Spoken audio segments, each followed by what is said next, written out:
Hello, I'm Michael Jeck, and I teach film at George Mason University. One of my courses is Mysteries on International Screens, and I'm going to be introducing an episode in the Montalbano series, L'età del dubbio, or The Age of Doubt.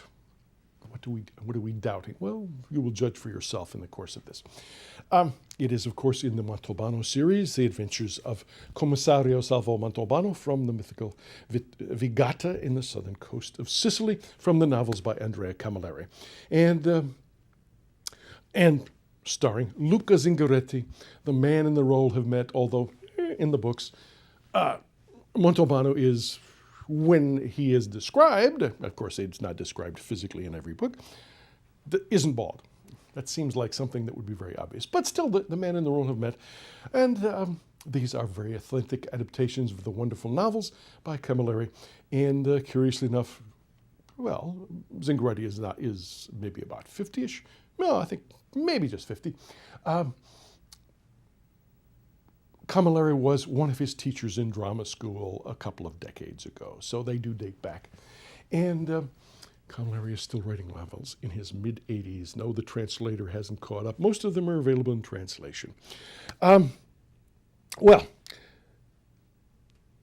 in this series, it is predominantly, in so many ways, kind of comic. It's not aiming for a Dostoevskian kind of flavor, because you always have Cattarella, the guy who's not too bright, who speaks the broadest Sicilian, the guy on the phones, although he's the best with computers, curiously enough. Maybe that's a commentary on people who are good with computers, I don't know.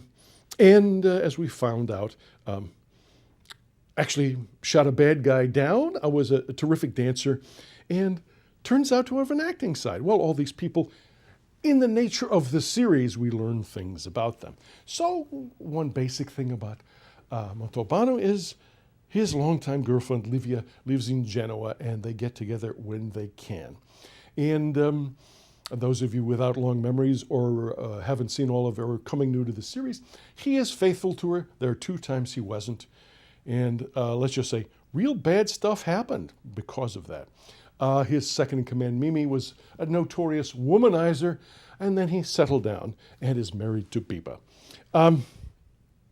Well, so that's just a general thing that we know in passing. It's not Dostoevsky. It doesn't dig deep, and except this is one time when there are going to be troubling moral issues. And I don't mean just, oh gosh, Dostoevsky, and how do we feel about this guy who axe murders the pawnbroker? No. We're going to be disturbed about how certain people act and how they seem rather oblivious and how the film seems a little oblivious. Is that a mistake? Is that something meant to be troubling? You will judge for yourself. Just as a little teaser also, if you're a really hardened mystery buff, the moment I say the man's name is apparently Lanec, L-A-N-N-E-C, well, you have to be really far in. But God help me, I said, Lanec, I know that name. It's partially explained in there. But since Montalbano is a mystery buff, he recognizes that name right away too. Let's see if you do, and when you watch The Age of Doubt.